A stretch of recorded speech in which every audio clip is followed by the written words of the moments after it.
All right, we just got the green light to begin, so let's get to it. Welcome one and all to a new webinar series. Our goal today is to untangle through analysis and discussion a few of the timeliest challenges facing IT security teams around the world this August. This effort would be in vain if I wasn't joined by two esteemed experts, Senior SIOPS Analyst Tomer Averem and Director of Product Strategy George Tubin. Gentlemen, thank you for joining us today. Great to be here. Great to be here. This will be the first webinar in a monthly series, so tune back in September as we continue to tackle the top cybersecurity threats and trends with expert advice to make your life easier and your organization safer. We'll also save time for Q&A toward the end of this session, so if the conversation inspires questions or if there's anywhere you'd appreciate clarification, please fire away in the Zoom chat. Questions that we can't get to live will be addressed in a follow-up email to all attendees. Okay. We got our stumbling block out of the way early. So Tomer, George, with that housekeeping out of the way, are we ready to dive in? We're ready. Yep. All right. Then let's launch with a look into the rising risks in healthcare. Earlier this summer, the Move It transfer vulnerability was leveraged by threat actors to steal the sensitive information of employees, students, and patients at Johns Hopkins University. Even more recently, attackers breached HCA Healthcare to steal the data of as many as 11 million patients. That would rank as among the top 5 worst healthcare hacks on record. I kick off with these examples to underscore how high-profile incidents are impacting even the most prestigious institutions and largest provider networks in all of healthcare. Tomer, why are these threat actors targeting healthcare organizations, and is this an international phenomenon? Okay, so this is a very good question. I mean, the reason why healthcare organization is such an attractive target for the threat actor is firstly financial gain. We're talking about a vast amount of valuable information that include personal, financial, and medical records that can be exploited for financial gain through identity theft, insurance fraud, selling it on the dark web, blackmail, extortion, or just to compromise individual privacy. Now, the second thing is we're talking about a national state where we talk about espionage or maybe intelligence gathering, where it can cause a disruption and chaos, disrupt medical services, patient care, and maybe lead to endangering lives. And we saw, for example, in Israel, we had in the recent 2 years, I think we had 2 cybersecurity attacks over hospitals where they surveyed of a ransomware activity, which caused them to shut down their systems and transfer patients to other hospitals, which can endanger their lives. Also, and what's the important thing is that usually it takes weeks to recover from all the activity of a ransomware in getting those information and until understanding what happens, and just to make sure that the hospital is good to go again. In underground forums as well, medical data is worth between 10 to 40 times as much as a stolen credit card number. So in a twisted way, a lot of these threat actors are kind of responding logically to an illicit marketing incentive. Let's kind of pivot now to the cost for the healthcare organizations themselves. George, what does that look like? I mean, for healthcare organizations, obviously, breaches are a tremendous cost. If you look at IBM has their data breach report, they report on the cost of a breach in general. But the recovery cost, the reputational cost, the trust that folks have in their medical establishments is very tough to reestablish. The interesting thing is that sectors like financial services and certain manufacturing industries have really been focusing on cybersecurity for 25 years. Healthcare is focusing on it quite a bit, especially with a lot of the new regulations, but they're later to the game. So I think they continue to lag a little bit where some of the other sectors are. And I think that's another reason why you'll see cyber criminals focusing on the healthcare industry. And I think $11 million is an increase of 53% since 2020. Perhaps that's because cost and complexity so often go hand in hand. George, another question for you. Given the array of highly specialized medical equipment, in addition to the ongoing adoption of IoT in increasingly interconnected hospitals, what should security teams look for in an ideal solution? Yeah, so we do see that many hospitals, especially those small to medium-sized hospitals, continue to work with legacy operating systems, especially some of the legacy Microsoft operating systems. A lot of times it's because they just can't afford to update the expensive software they have, and it's very complex. So they stay on the old Windows XP, Windows 7 machines. In fact, we have an interesting case study out there. I think that you might want to read about a hospital, 2,000 employee hospital. They had some very unique and expensive imaging systems still on Windows XP, Windows 7. And they had a hard time finding a cybersecurity company that still supported those legacy operating systems. Microsoft itself doesn't support their legacy operating systems, and you can't think that, well, because it's an older system and there's fewer people using it, fewer companies using it, the cyber criminals won't target these operating systems. They're going to move to the newer systems. And one of our clients, they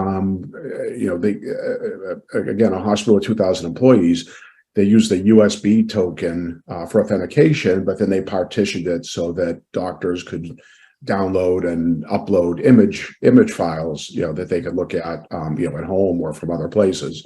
One of the doctors somehow got some malware embedded in the JPEG file, plugged the token into the machine pushed out malware.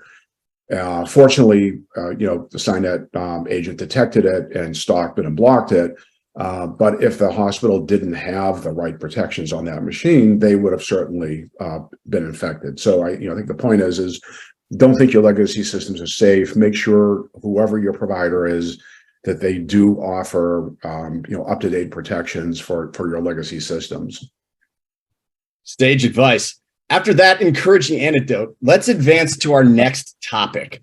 Red Energy malware was recently observed in the wild. Tomer, introduce us to Red Energy. Whom was it targeting, and what makes it notable as a stealer as a ransomware? Okay, so basically Red Energy is a stealer as a ransomware. So it's a .NET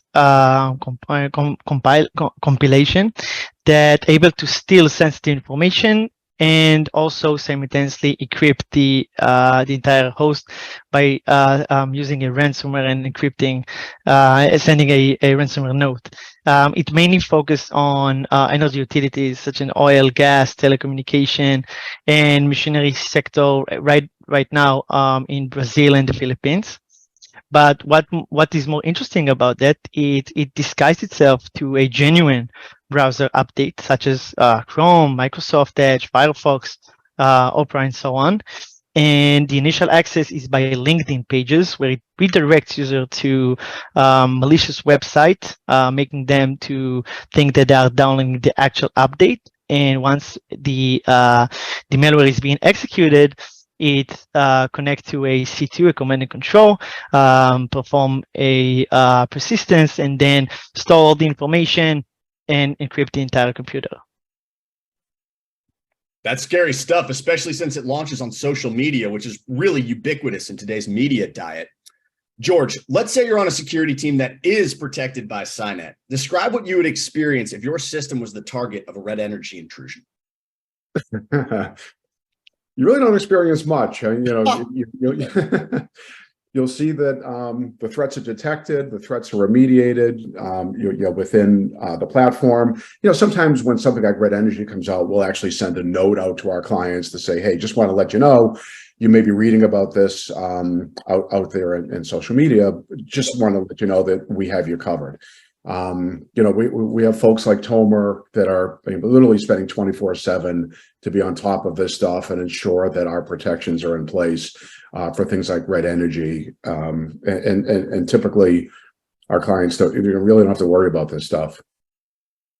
That actually sounds refreshingly uneventful. I'm sure, though, that there's probably more going on behind the scenes. So, Tomer, could you maybe pull back the curtain a little bit? What is Signet's automated platform doing to actually block Red Energy? So first of all, we do detect and prevent threat energy and much more malwares and activities. So it all starts by downloading the sample. So this is the first thing that we do: detect and prevent and blocking. But let's just say maybe it's a new variant. We do have multiple detection and features that can help us gain over the post exploitation by detecting persistency, detecting maybe a process flow, process opening another process, maybe using a legitimate Windows binaries to execute the additional payloads. We also have a domain filtering where maybe the domain is known as a malicious. So overall, the main goal for us is to not make it to the post-exploitation section, but to stop it before it expands itself. And one last note, because this is a stealer over ransomware, we do have a lot of signatures based rules that even if something will try to create the encryption, the extension of the ransomware, we will be able to detect and prevent it without making it encrypt the entire host. Well, that's reassuring. Let's actually, though, leave red energy in the rear view mirror and forge ahead to our final topic. George, we're going to ask you to set the scene for this finale. For those of us completely numb to the words Microsoft vulnerability, could you catch us up on what's been unfolding over the past month or so? Yeah, yet another Microsoft incident going on here. There's, this wasn't your typical CVE. This was a Chinese hacking group that Microsoft calls Storm 0558.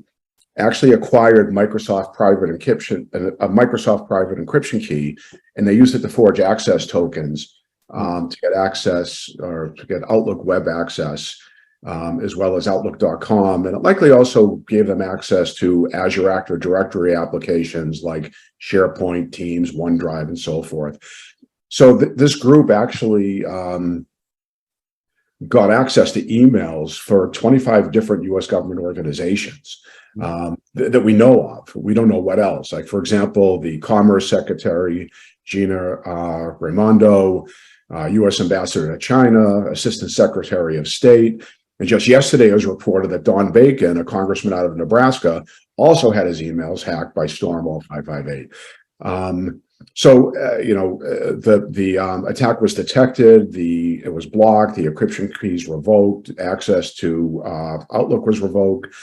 But unfortunately, the attackers still could have access to to the networks.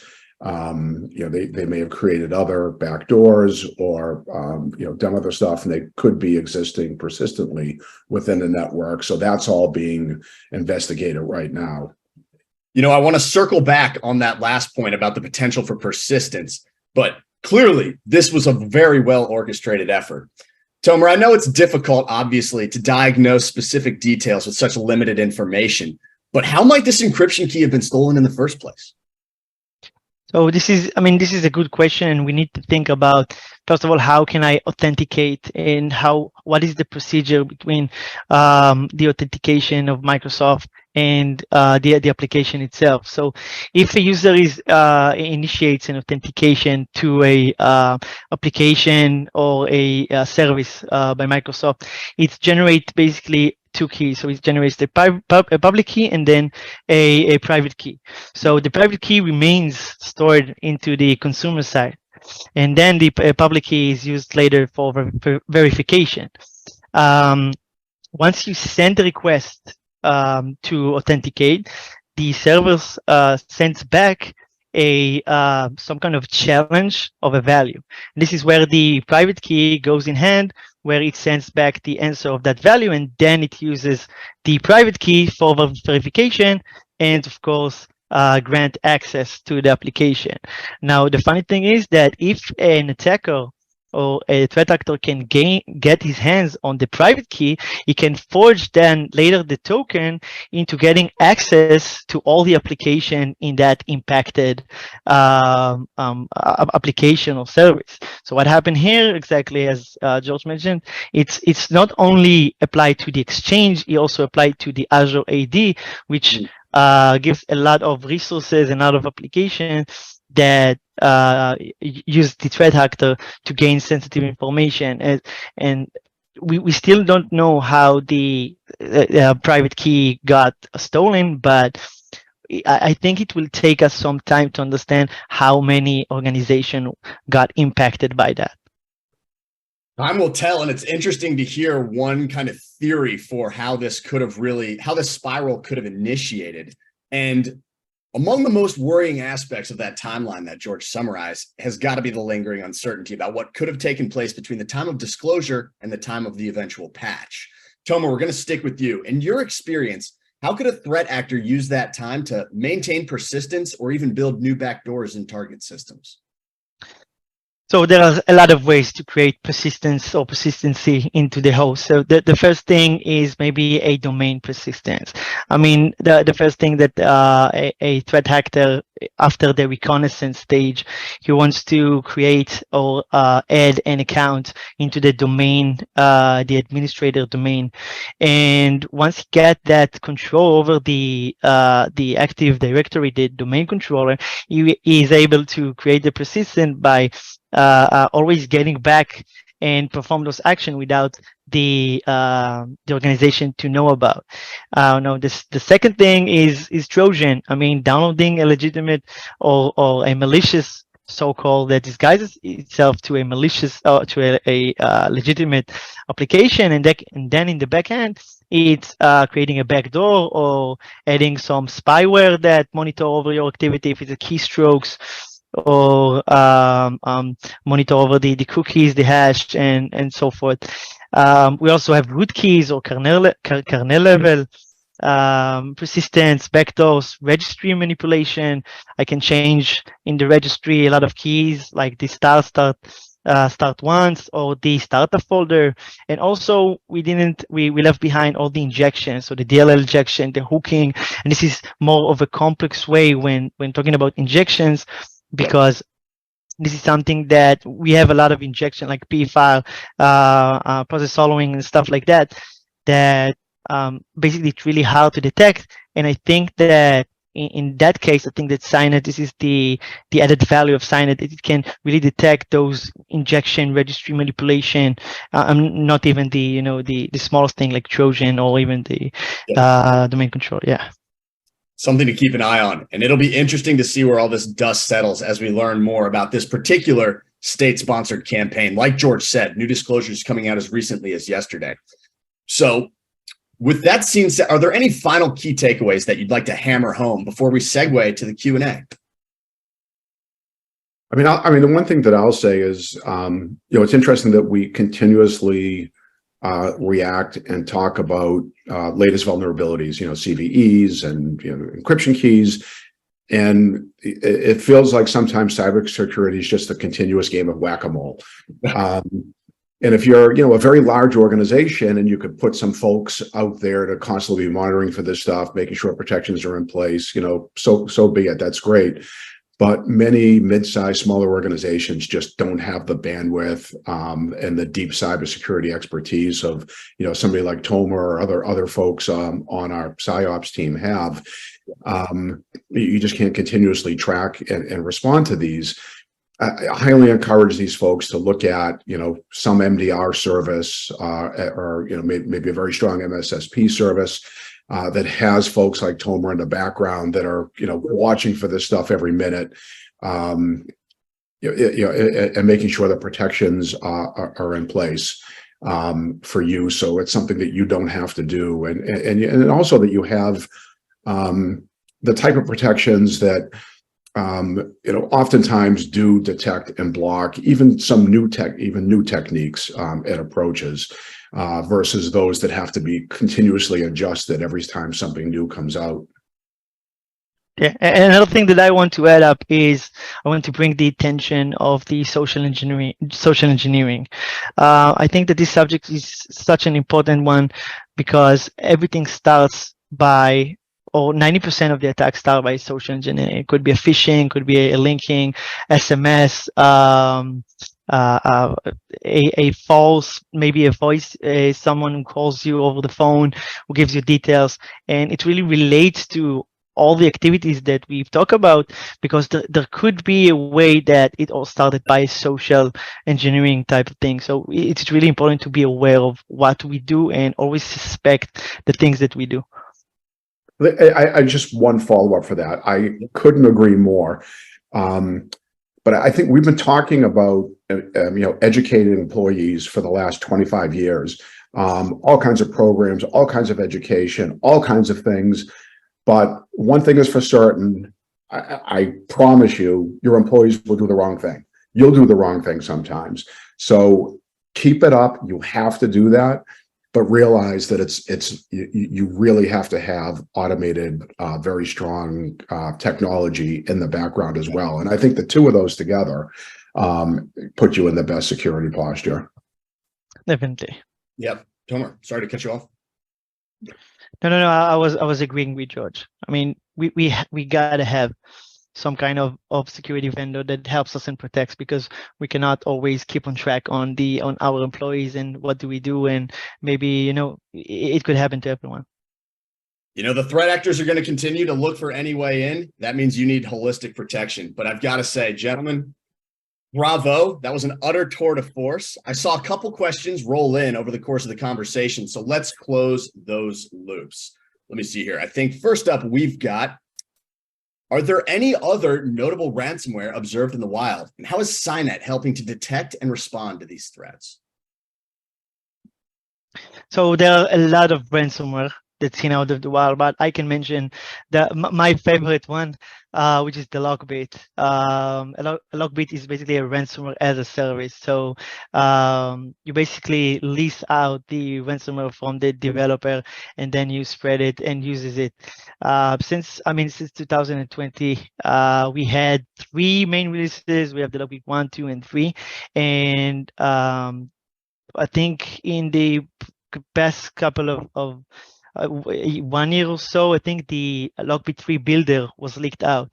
So that means that we see a lot of ransomware, a new ransomware variant that uses that builder, such as a Clop ransomware or even Stop ransomware, that created its own variant of ransomware. So this is one of the important ransomware out there that continuously evolving over the years. So regarding to Cynet, we do detect and prevent that ransomware. We have signature bases, as I mentioned before. We also have post-exploitation detection. We can set policies. We can set playbooks that detects abnormally of a ransomware, and then we can sum it up into the action items that we want to achieve. Moving on to our next question here. Let's say I wasn't a Cynet customer and red energy or an encryption key issue affected my organization. How should my team respond to contain the situation? So the first thing is we need to isolate the host. Because if there is an attacker or a suspicious activity, the first thing is we need to isolate. After we isolate, we need to start to investigate. And this investigated is really, it has a larger scale. We need to verify with the user what he did in the past few days, hours, and so.